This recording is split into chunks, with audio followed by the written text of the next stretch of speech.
এই ম্যাচকে আসলে ব্যাখ্যা করা সম্ভব না। এই ম্যাচকে আপনি ভালো বলবেন না মন্দ বলবেন, কেমনে কি হয়ে গেছে, আলটিমেটলি আসলেই ব্যাখ্যা করা সম্ভব না। আপনি যদি ব্রাজিলের অ্যাপ্রোচটা শুরু থেকে দেখেন, ইট ওয়াজ ফ্যান্টাস্টিক।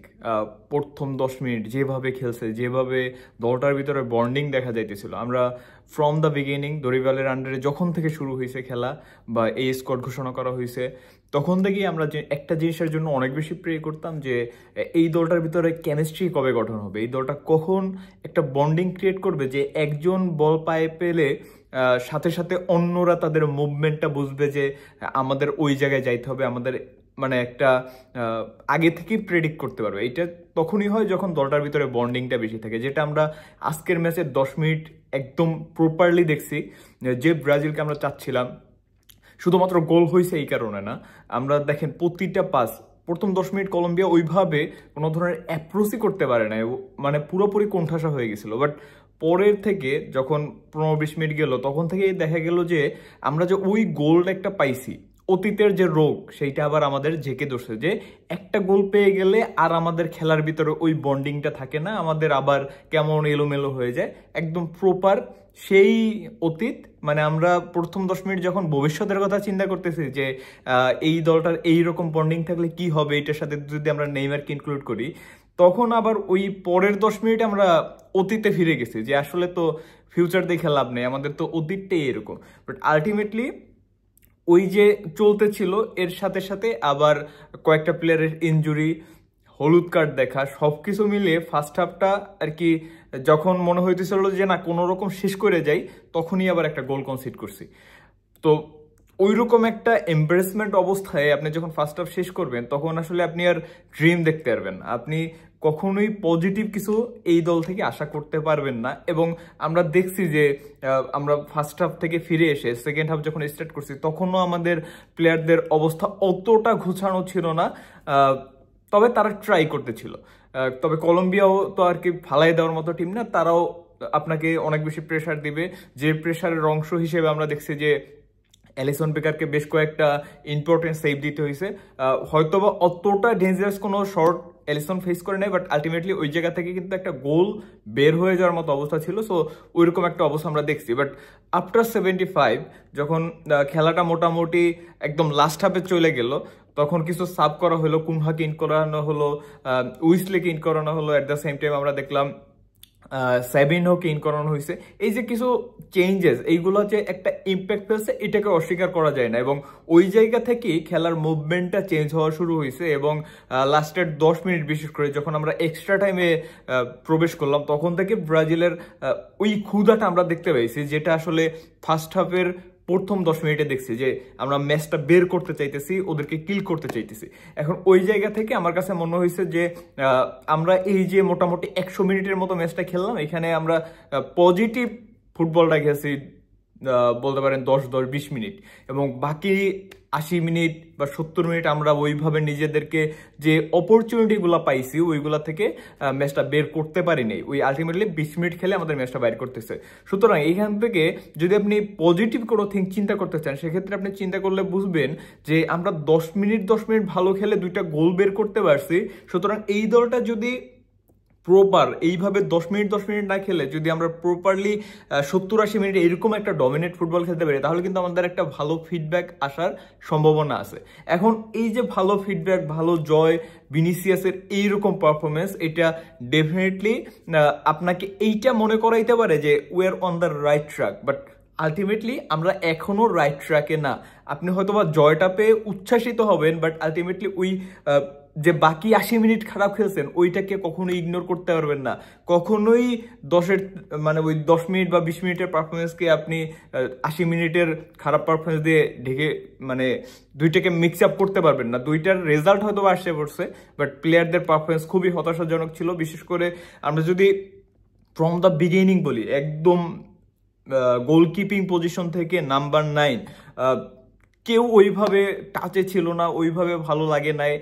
বিশেষ করে যারা ফার্স্ট 11-এ ছিল তাদের ভিতরে যদি আমরা বলি অ্যালিসনের কথাটা, অ্যালিসনকে নিয়ে যে জিনিসটা সব থেকে বেশি কোশ্চেন মার্ক উঠবে, যে জিনিসটা নিয়ে সবচেয়ে বেশি আলোচনা হবে, সেটা হলো যে অ্যালিসন কেন বলটাকে বেশি হোল্ড করতেছে। দেখেন এইটার একটা যৌক্তিক কারণ আমার কাছে মনে হইতেছে কি যে এলিসন কিন্তু বল ডিস্ট্রিবিউশনে খুব ভালো, এবং এলিসনের খেলা লিভারপুলে যদি দেখেন যে ফ্রম দ্য ব্যাক লাইন ওদের অ্যাটাকগুলো স্টার্ট হয় এবং মাঝে মধ্যে দুই একটা কাউন্টারে অ্যাটাকে এলিসনের ভালো মুভ আসে। তো আলটিমেটলি ফ্রম দ্য ব্যাক যখন খেলা শুরু হয় তখন গোলকিপারকে ওই ব্যাক সাইডেই বলটা দিতে হয়। বাট আমাদের যেহেতু কম্বিনেশন ভালো না, আমাদের মার্কুনেস, মেগালেস, তারপরে দুইটা ফুল ব্যাক, এদের সাথে যেহেতু কম্বিনেশনটা অতটা ভালো না, যার কারণে এলিসন নিজে পাস দিয়ে নিজেই প্রেশারের ভিতরে পড়ে যেতেছে। সুতরাং এই জায়গা থেকে আমার কাছে মনে হইতেছে যে এলিসন যে ভুলগুলো করতেছে, এলিসনের যে মুভমেন্টে ঝামেলাগুলো হইতেছে, এইগুলোর থেকে আমাদের যদি বের হইতে হয়, এলিসনকে আরো বেশি বুঝতে হবে যে এই দলটার ভিতরে বন্ডিংটা খুব একটা ভালো নাই। এরপর যদি আমরা দুইটা সিবি পজিশনে যাই, দুইটা সিবি পজিশনে যদি চিন্তা করেন, মাগালেস, মার্কুনেস দুইজনই ওই যে বললাম যে সবাই নিজের সেরাটা দিতে পারে নাই, নিজের সেরাটা যেহেতু দিতে পারে নাই, সুতরাং আলটিমেটলি তাদের পারফরমেন্সটা খুব একটা হাইলাইট করার মতো না। বেন্ডারসন ভালো করতে ছিল, বাট বেন্ডারসনের জায়গায় এসে উইসলি যেটা করছে সেটা থেকে বোঝা যাচ্ছে যে বেন্ডারসন আপ টু দ্য মার্ক ছিল না, ওর জায়গা থেকে উইসলি অনেক বেশি ভালো করছে। এরপর আরানা ওইভাবে পারফর্ম করতে পারে না যেরকম আমরা আশা করি একজন ফুলব্যাকের কাছ থেকে। তারপরও মন্দের ভালো, একদমই খারাপ বলা যাইতেছে না, বাট একদম ফুলব্যাক মানে আমরা মডার্ন ফুটবলে যেরকম ফুলব্যাকদের দেখি, যেরকম অ্যাপ্রোচ দেখি, ওইটা আমরা আরানার কাছ থেকে সেইভাবে পাইনি। এবার যদি মিডফিল্ড পজিশনে যাই, ব্রুনো গিমারেস ঠিকঠাক ছিল, অতটাও খারাপ না, বাট ওর ইয়েলো কার্ডটা আমাদের জন্য ম্যাসিভ হয়ে গেছে, একদম মিক্স আপ হয়ে গেছে। আমরা অনেকটাই ব্যাকফুটে চলে যাব, বিকজ এখন আন্দ্রেকে স্টার্ট করাইতে হবে। আন্দ্রে যখন নামছে তখন ভালো করছে, বাট তারপরে মিস্টেক ছিল। গার্সনের ইঞ্জুরিটা অবশ্যই আমাদেরকে ভোগাবে, যেটা আমরা দেখছি যে জোলিন্টন যখন মাঠে নামছে তারপর থেকেই মিডফিল্ডের কন্ট্রোলটা আমাদের অনেকটাই লুজ হয়ে গেছে। জোলিন্টনের যে বিষয়টা মনে হয়েছে আমার কাছে, যে ও ওই সাপটার জন্য মোটামুটি রেডিই ছিল না, মেন্টালি প্রিপেয়ার্ড ছিল না যে আমি এই সাপটা করবো বা আমি এখনই মাঠে নেমে যাব, এবং ওর জন্য একটা বাজে ম্যাচ গেছে। যদিও সেকেন্ড হাফে ট্রাই করছে, বাট ওইটুকু ট্রাই দিয়ে আসলে ন্যাশনাল টিমে টিকে থাকা সম্ভব না। সুতরাং আমরা আশা করব যে জোলিন্টনের ফর্মটা ফিরে আসবে বা ক্লাব পর্যায়ের ফর্মটা ন্যাশনাল টিমে নিয়ে আসবে, যেটা অ্যাকচুয়ালি ভিনিসিয়াস করতে পারছে। যেটা আমরা যদি রাফিনার কথা বলি, রাফিনা একদম শুরু থেকে শেষ পর্যন্ত যদি একটা প্লেয়ার প্রতিটা মোমেন্টের জন্য রেডি ছিল, সেটা ছিল রাফিনা, এটাকে অস্বীকার করা যাইতেছে না। রাফিনা ভালো করছে, ভালো করছে বলতে কি সবার থেকে ভালো করছে। সবাই যেরকম খারাপ করতে ছিল মিডফিল্ড ব্যাকলাইন, ওই জায়গা থেকে রাফিনা ইনভলভ ছিল ম্যাচের ভিতরে। এরপরে যদি আমরা রদ্রিগো ডিসঅ্যাপয়েন্টেড ছিল, রদ্রিগো প্রথম 10-12 মিনিট ভালো খেলছে, যেটা অ্যাজ ইউজুয়াল আমরা বলছি পুরো টিম হিসেবে যদি খেলে তখন আমাদের 10-12 মিনিট ভালো খেলে ওর জায়গা থেকে ভালো হয়েছে। বাট আলটিমেটলি আমার কাছে মনে হচ্ছে রদ্রিগোর আরও বেশি ইম্প্যাক্ট এই ম্যাচটার ভিতরে থাকা উচিত ছিল।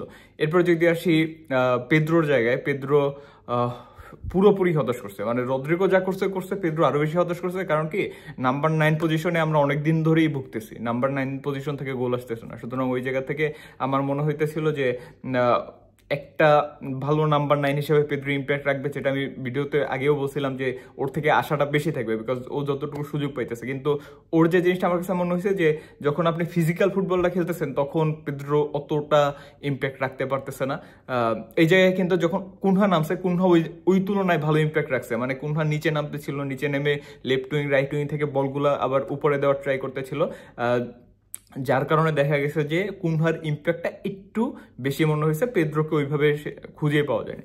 এরপর লাস্টলি যে থাকে ভিনিসিয়াস জুনিয়র, ভিনিসিয়াস ম্যাচটা বাইর করে দিয়েছে। টোটাল কথায় যদি বলি যে সহজ বাংলায়, যে ভিনিসিয়াস অ্যাকচুয়ালি দরিবালের এজটা সেভ করে দিছে, আর কিচ্ছু বলার নাই। সুতরাং এরকম ভিনিসিয়াসকে এখন নেইমারের সাথে তুলনা করবেন না, নেইমারে ইটে করতো, ভিনিসিয়াস ওইটা করে ফেলছে, না এরকম কিছু না। বাট ভিনিসিয়াস যে জিনিসটা করছে সেটা হলো যে নেইমার যে জিনিসগুলো করে অ্যাজ ইউজুয়াল ওইটা করছে, লাস্ট মোমেন্টে আপনাকে ম্যাচ বাইর করে দিতেছে, এই যে ম্যাচ উইনার ওই জিনিসটা করতে পারছে। এই জন্য ভিনিসিয়াসকে অবশ্যই থ্যাঙ্কস দিতে হবে। পুরো ম্যাচটায় যদি খেয়াল করেন, পেনাল্টি উইন করার ক্ষেত্রে ওর একটা ভালো ভূমিকা ছিল, রান যেটা মেড করছে ফ্রম দ্য রাইট সাইড, ওইটা ওর পজিশন না, তারপরও রান মেড করছে, এটা ব্রিলিয়ান্ট একটা রান ছিল। পুরো ম্যাচটাতে ইনভলভ থাকার ট্রাই করছে, বাট ওই লাস্টের গোলটা যদি আপনি বাদ দেন, বা ওই যে রানমেট, মানে ওই যে 10 মিনিট যে আমরা ভালো গেছি, ওই 10 মিনিট থেকে যদি আবার ভিনিসিয়াসকে সরান তাহলে অতটাও ভালো খেলে নাই যতটা আমরা মিনিট থেকে এক্সপেক্ট করি বা যতটা নেইমারের থেকে এক্সপেক্ট করি। তারপরও যেহেতু ম্যাচটা বের হয়ে গেছে, এইটা মেন্টালি আমাদের হয়তো আবার বুস্ট আপ করবে, কিন্তু কতটা বুস্ট আপ করতে পারবে আমি জানি না। ভিনিসিয়াসকে হয়তো আবার বুস্ট আপ করবে, রাফিনহাকে বুস্ট আপ করবে, কিন্তু এট দ্য সেম টাইম আপনার পেদ্রোকে ওইভাবে বুস্ট আপ করতে পারবে না, রদ্রিগোকে ওইভাবে বুস্ট আপ করতে পারবে না, সেভিনো স্টার্ট করতেছে না, সুতরাং ও আলটিমেটলি ওইভাবে বুস্ট আপ হবে না। তারপরে আমাদের কিছু প্রবলেম ক্রিয়েট হয়েছে, আমরা মাগালেসকে পাবো না, গিমারেসকে পাবো না, এট দ্য সেম টাইম আবার গার্সন ইনজুর হয়ে গেছে, অ্যালিসনের কি অবস্থা এটা আমরা বুঝতে পারতেছি না। মানে সব মিলিয়ে আমাদের একটা বাজে ম্যাচকে ভিনিসিয়াস কোনোভাবে ভালো পর্যায়ে নিয়ে গেছে, আমাদের কোনোভাবে 3টা পয়েন্ট এনে দিছে, দ্যাটস ইট। এটাতে আপনি অত বেশি উৎফুল্ল হইতে পারবেন না, বাট মোরাল একটা সাপোর্ট পাইতেছেন যে আর্জেন্টিনার সাথে আমরা ম্যাচে যাইতেছি, ওদের মাঠে গিয়ে খেলবো, এর থেকে আমরা একটা ম্যাচ জিতছি যেটা কলম্বিয়ার সাথে সবসময় আমরা স্ট্রাগল করি, ওখান থেকে ম্যাচটা বের হয়েছে, এই একটা মোরাল সাপোর্ট। দরিবালকে নিয়ে যদি কথা বলি, দরিবাল অনস এগেইন ওই যে 10 মিনিট, প্রথম 10 মিনিট, শেষের 10 minute Dorival was totally involve with the match. But যখনই দল খারাপ খেলতেছিল তখন ওই কোচের উচিত যে ম্যাচের ভিতরে আরও বেশি ইনভলভ হওয়া, বাট উনি ওই জায়গা থেকে নিজেকে সরাই ফেলতেছিল। আমি জানি না কেন, but ultimately as a team আপনি যখন অল্প সময় ভালো খেলবেন তখন আলটিমেটলি পুরো দলেরকেই মনে হবে ভালো খেলতেছে, কোচকে অনেক বেশি সুপার মনে হবে, বাট আলটিমেটলি যখন আপনি খারাপ খেলা শুরু করবেন তখন আসলে আপনার আসল রূপটা দেখা যায়। সুতরাং দরিবালকে ওইভাবে প্রশংসা করতে পারতেছি না, বাট কুনহার যে সাপটা করছিল আগে ভাগে এই জন্য একটা প্রশংসা পাইতে পারে, আর প্রথম 10 মিনিট ওর ইনভলভমেন্টের জন্য প্রশংসা পাইতে পারে। যখন ভিনিসিয়াস ফাউল হইতেছিল ও রেফারির সাথে অনেকবার তর্ক করতেছিল, ম্যাচ রেফারির সাথেও, ফোর্থ অফিসিয়ালের সাথেও, এটা ভালো লাগছে যে আপনি একজন কোচ হিসাবে প্রোটেক্ট করতেছেন। বাট আলটিমেটলি সবকিছু মিলে যদি আমি বলি যে ওই যে ভিনিসিয়াস আমাদের অ্যাসটা কোনো রকম সেভ করছে, আলটিমেটলি এটাই হলো আমাদের অবস্থা। পরবর্তী বিষয় আমরা যখন আপডেটগুলো জানতে পারবো যে কেউ কতটুকু ইনজুর্ড হলো, কাকে আমরা স্টার্ট করাইতে যাইতেছি, এইগুলো কিন্তু আমাদের জানতে হবে। অ্যাট দ্য সেম টাইম যেহেতু 2টা প্লেয়ার হয়ে গেছে, সাসপেন্ডেড হয়ে গেছে, গার্সন ইনজুর্ড হয়েছে খুব সম্ভবত, হ্যামস্ট্রিং ইনজুরি আমার কাছে এমন হয়েছে, অ্যালিসনের কি অবস্থা জানি না, 3টা বা 4টা নতুন প্লেয়ারকে কল করতে হইতে পারে। সুতরাং কাদের কল করে, এই জায়গা থেকে দরিবাল লিগের প্লেয়ারদেরকে নিয়ে আসে কিনা, বা সান্তোস, তারপরে আন্দ্রেস পেরেরা এদেরকে কল করে কিনা, এটাও আমাদের দেখার বিষয়। সুতরাং হোপ ফর দ্য বেস্ট, এর উপরে আসলে কিছু বলার থাকতে পারে না, এবং অ্যাজ এ টিম আমরা অতটা ভালো খেলি নেই। সুতরাং আর্জেন্টিনা কিভাবে আমাদেরকে চ্যালেঞ্জ দিবে সেটা হয়তো আর্জেন্টিনার আগামীকালের ম্যাচটা দেখলে আমরা বুঝতে পারবো। তো এই ছিল আজকের আলোচনা। সবাই ভালো থাকবেন, সুস্থ থাকবেন, আল্লাহ হাফেজ।